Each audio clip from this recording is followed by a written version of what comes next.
Hey guys, there was no One Piece chapter this week, and I'm also not reviewing the anime episode this week.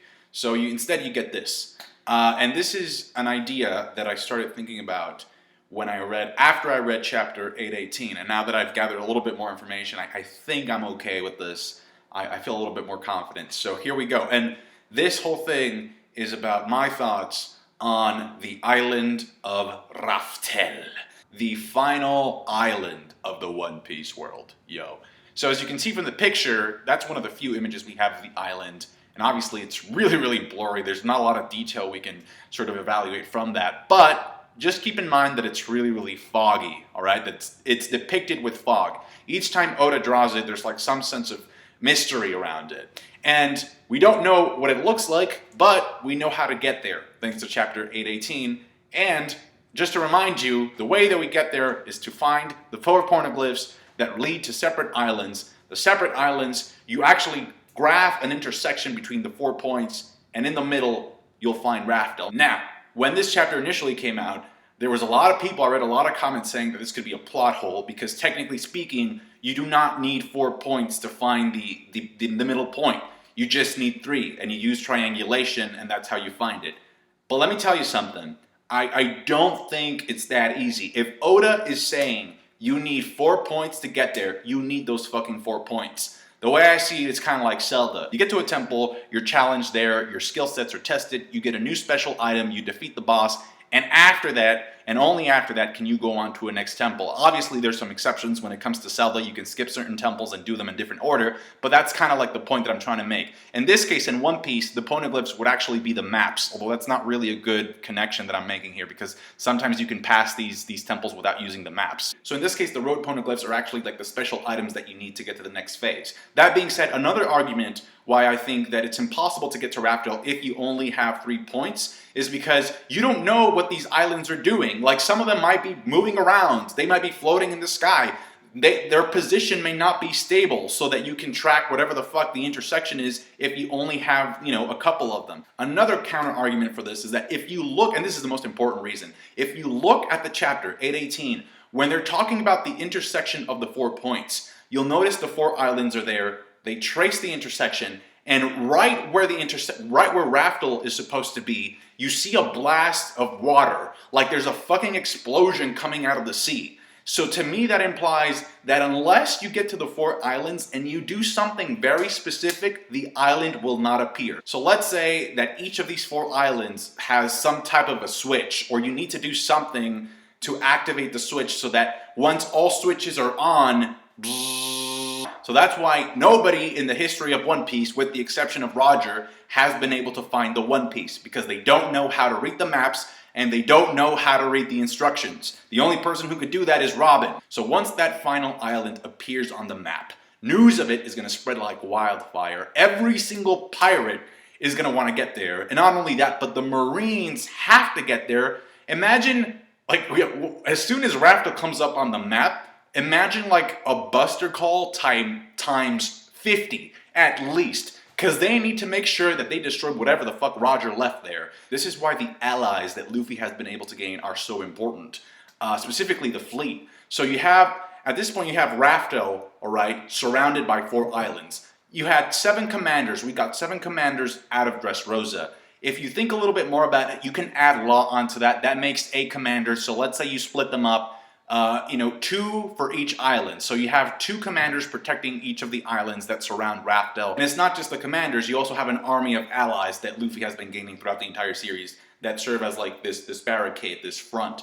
And it's just that the commanders are the ones leading the front, right? So you have that. They can stop people from going into Raftel, and they can also protect the switches in each of their respective islands. Imagine Law using Room to protect the entire perimeter. That'd be fucking great. That being said, I know for a fact, in fact we know, if you think about it, we know that Luffy and Blackbeard have to get to Raftel at more or less the exact same time. So let's assume that both the Straw Hats and Blackbeard's crew arrive there. Now, in order for me to move forward with this, I actually need to take a step back and talk about 3 main story moments that concern the character of Goldie Roger. In fact, it's the combination of these 3 points that kind of got me thinking about this idea in the first place. So bear with me. The first point concerns Whitebeard's final words. When he says to teach Teacher, the man who Roger is waiting for is not you. I always thought the wording was a little bit off given the fact that Roger is dead. So how could he be waiting for anyone? The second point comes from Rayleigh. He remembers Roger's last words to him being, "I'm not gonna die, partner." Why would those be his last words to his best friend? Like, at first I thought that it was just a reference to Dr. Hiruluk's speech about a man not dying unless he is forgotten, but there might be more to it than that. And the final point just happened in the manga. It was when Momonosuke mentioned that he had actually met Roger. At first I just took it as a joke slash sly, but the more I thought about it, the less sense it made for Oda to have this statement there, like especially coming from Momonosuke, who we know is like really important, just as something to be dismissed.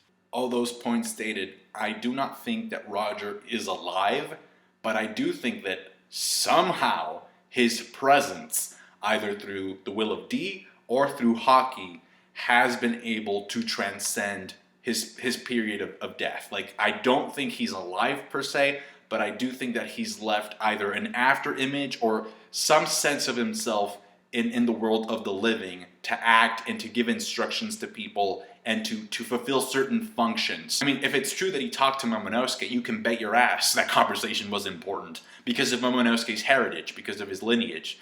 And the thing that really sticks out, and I'll repeat it again, is Whitebeard's words to Teach. He says, "Blackbeard, I can guarantee you are not the man that Roger is waiting for." As if Roger were still somehow there, or Roger could make a judgment about who is worthy of obtaining the treasure and who is not. That stated, One Piece is at its core an adventure story. And if you've followed enough adventure stories, you'll know that once the main character or the main cast gets to that final treasure, there's always something sketchy. It's never that simple. It's not just about opening the treasure chest. There's always something there. Like in Indiana Jones, there's a bunch of booby traps.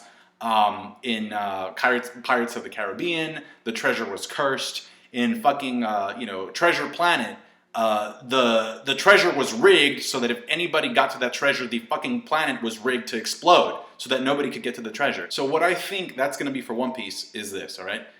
Oda, for the most part, has followed a formula throughout many arcs. I don't think it's the same formula anymore, but throughout the past, he's been following the formula. You go to an island, beat the big bad, make friends, move to another island, with a few exceptions. So to me, and this is just my idea, I think that Raftel is going to be, structure-wise, is going to be very similar to Impel Down. I would imagine that in Raftel, you would have to go down a ton of floors, and that at the very bottom, the lowest level, that's where the treasure is. It's the same format that he followed with Ace, being in the lowest level.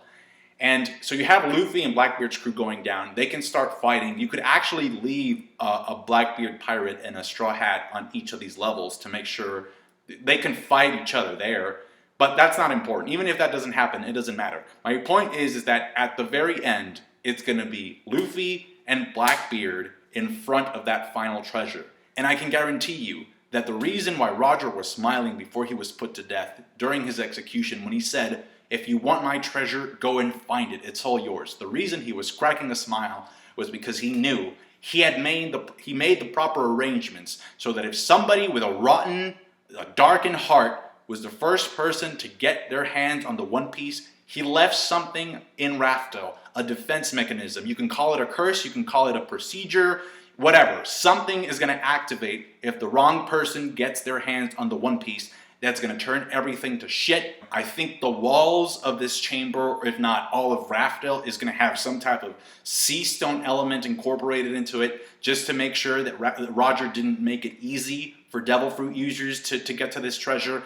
And most importantly, I think, and I'm pretty sure it's going to happen because of the picture that we saw of how Raftel is supposed to come out of the sea. I think that if something goes wrong, if the procedure starts activating, Raftel will sink. So if you're a Devil Fruit user and you're on that bottom floor, you better take care of business quick and start hauling ass to the entrance. It'll be a race to the top, just like Impel Down. I think it would be interesting because as far as I know, as far as I can remember, I don't think we've ever had a character drown in the show. I may be wrong though. And this is kind of supported by Whitebeard's speech when he says that after somebody finds that treasure, it'll force the entire world into a war. So once they leave Raftel, once they hit the surface, they'll find war waiting for them because I'm telling you, the Marines are coming, the pirates are coming. So sure, everybody's going to go surround Raftel. So I think that's going to be the trigger for it. Anyway, those are just my thoughts. Please like the video if you did. I appreciate that. Subscribe to my channel for more One Piece related stuff. Comment down below with your thoughts. I appreciate that. Take care, guys. Bye.